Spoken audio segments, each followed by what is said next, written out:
Drake May is Josh Allen 2.0, which is exactly what we were thinking he was going to look like when we made our draft profile months and months and months ago. He was our player comp for him. He looked fantastic out there. He had 3 great touchdowns, ran all over the field, also had some boneheaded picks. Welcome to the Rational Football League show. My name is Emmett Swarat. That's Brendyn Ford. B, do you think the Patriots have found their next franchise quarterback? Yeah, I mean, they better hope. They had no other option. So, after his first game, things didn't go as bad as I originally thought. Now, throwing 2 picks is bad. He also got sacked like 4 times. But it also was better than I expected to. Like, going into Sunday, I just thought that was going to be like a firestorm out there for him, especially going against the Texans, a really good team. But, yeah, he did end up throwing three touchdowns. Obviously this is his first start, so I'm not expecting anything crazy here, but PFF did give him a grade of 60.7. I'm sorry, so not great, right? But it's also not in last place either, like Aiden O'Connell for the Raiders. So I think it was better than expected, maybe. Yeah, it's kind of funny actually. So if I can find the clip, I'll put it in here right here. But in our picks video, I said I expected around 60% completion percentage. I expected at least 1 turnover and 4 sacks. I mean, so you're almost right there. Yeah, I know. I was gonna say I think it went about as much as as well as I'd expected it to, and it was clear if watching the game. And I mean, and obviously we have combined like 30 years of football experience between the two of us from coaching and playing. To at least to me, you can tell that the playbook was simplified. It was very easy. It was let's move Maye out of the pocket, let's get the ball to one read options, let's get out of his hand quick and let him make plays, let it flow fast. Right? They were trying to definitely supplement a lot with runs, sometimes to the demise of the offense, because they're running it first, second, stuck into a 3rd and long, and trying to make Drake May do something.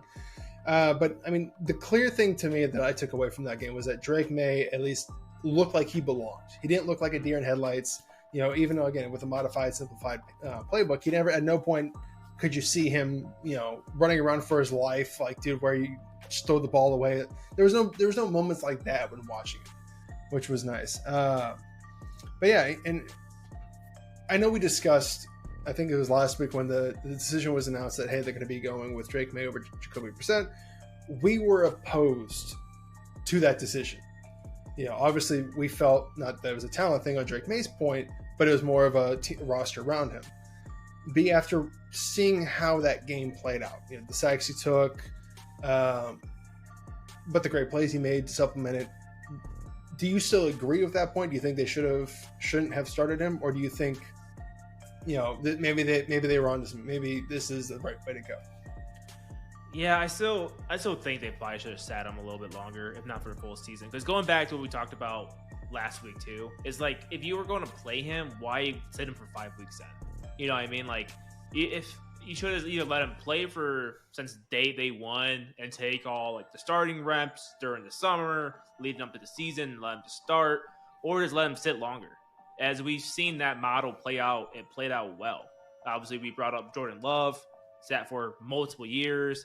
Pat Mahomes, I know it's a different scenario because he was on a very loaded Chiefs team already, but he still sat his first year too. So I still think on the base level, sitting your young quarterback, especially a guy like Drake May, who we knew needed to develop a little bit longer coming out of UNC, I think that's always good. To your point, he did look the part. Like, not like he was out there looked awful, but again, like just having more time to sit and learn is always going to do a player well. Yeah, and I can agree with that. And I think I still stand by my point of he shouldn't have played this week. And again, it's nothing to do with his talent, because I think as we kind of expected, as we saw, he's a good player. He's got a lot of talent. He's very enticing. But if the reason you weren't playing, and I think let me phrase that. I think the right decision was to not play him, not because of talent. It's because of the roster around him. There was one time, I think it was on Will Anderson's second sack, where you can see Drake May clearly came up grimacing. He was holding his shoulder. He was in a lot of pain.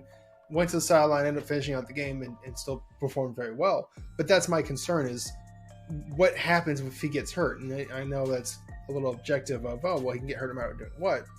But when you're playing with a line that's giving up 4+ sacks a game, I mean, the guy was constantly under duress. You know, from the snap, I mean, there's times it's just missed blocks. You know, Will Anderson wasn't even touched. You know, you're subjecting your quarterback to those potentially unnecessary hits when you could be rolling out Jacoby Brissett to take those hits for you. You know, unfortunately, sacrificial lamb there.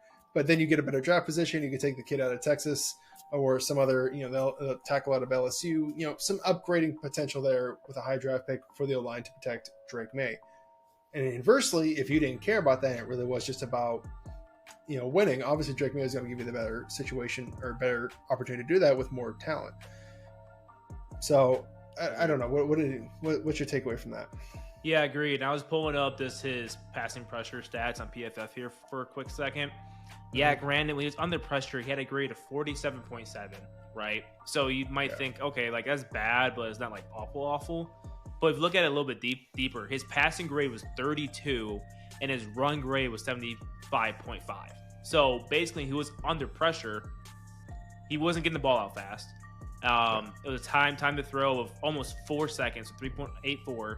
And it also tells me that he also relied on his legs, which we kind of knew that, right? We kind of expect him to be like a Josh Allen 2.0. We kind of knew that already.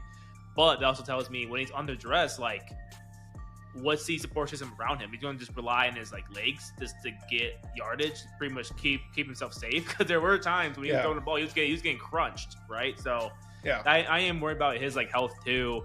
And also, like, this supporting him, but you don't want to have any like, lasting, like, developmental issues when he's under pressure and kind of develop maybe, like, just poor habits, I guess. Yeah. So that's also what I am worried about. But on the flip side, I guess reps just has to, like, work on that, you know? Yeah. So as people say, like, you know, quarterbacks developing happy feet, you know, feeling ghosts when they aren't there. Kind of, you know, those generic football things that you always hear.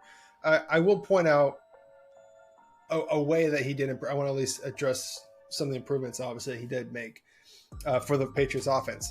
You know, there's a lot of times, because I watched the 49ers Patriots game a couple weeks ago, where clearly Demario Douglas was running open across the middle of the field on deep crossers, and Brissett, for whatever reason, wasn't pulling the trigger. He was probably, I think the broadcast at the time said he was seeing ghosts, and if you go back and watch the tape, you can definitely get that same feel that he's bailing from clean pockets.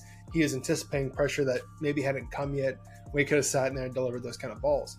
And Drake Maye, I think it was the second touchdown of the day, where he hit, you know, Demario Douglas over the middle, wide open, split safeties, and it was like a 40-yard touchdown.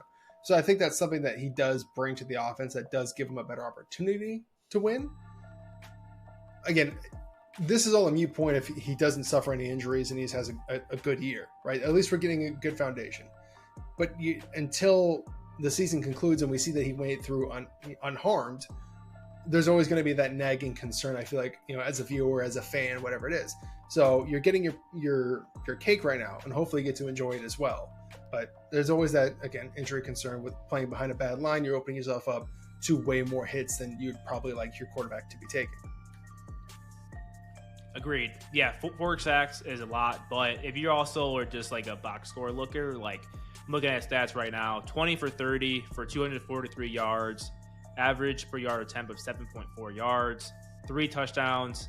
Again, those 4 sacks and 2 picks kind of stands out, but it could have been a lot worse. So if you're a Pats fan, there's something to hang your head on there, especially playing against a really good team in the Texans. Yeah.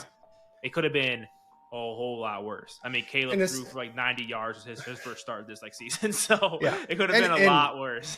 and so far against the Texans defense, this is the best the quarterback has looked this year. You know, so I mean, Josh Allen I think was held to 113 yards against the same defense, 9 of 30 at passing. We did a reaction to that a couple weeks ago, even with the 2 interceptions. And again, if you watch the game, I'm sure you're probably yelling at the screen right now or typing in the comments. One of them absolutely was on Drake Maye. He sailed a ball to I don't remember who the receiver was right now, but he sailed the ball, went right to the safety's hands. That's on him. That's an accuracy problem. We've already discussed that at length in our draft profile for him, that there was concerns about his short accuracy. Yeah, but that is what it is. Yeah, it's not I don't think it's something that's ever gonna automatically improve. That's just kind of who you are. But the second one was a screenplay that was tipped by the defensive lineman. And I mean, you got to give credit where credit's due. The corner made an insane pick. I mean, he took the ball off the receiver's back and tucked it away. yeah, and tucked it away. Yeah. I mean, that's just a crazy interception.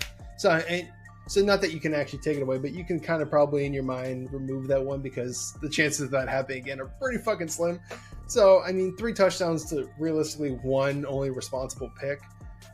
It's a great game. That's a great game for a young guy. It's what you like to see.